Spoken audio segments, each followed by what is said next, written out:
ginlakip ni Pope Leo XIV sa iya pangamuyo ang mga Pilipino nga naapektuhan sa magnitude 7.8 nga linog nga nagtayog sa Mindanao. Eksakto isa ka semana na ang nagligad sa iya nga Angelus Prayer sa St. Peter's Square sa Vatican. Ginpabutsag sang Santo Papa ang iyang kasubo bangod sang na-record nga mga nagkalamatay. Ginpangamuyo man sini ang pagtuog kag kabakod para sa mga pamilya sa mga nagtaliwan, amo man para sa mga nasamaran kasunod sang trahedya.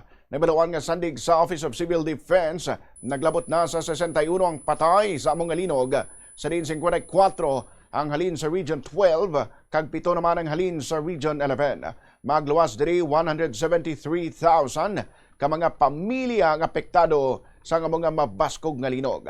Masobra naman sa 5,200 ka aftershocks ang na-record sang FIVOX nga may kabaskogon nga tubtob sa magnitude 6.4. Assicuro la mia vicinanza alle popolazioni delle I assure my closeness to the people of the Philippines struck in recent days by a powerful earthquake.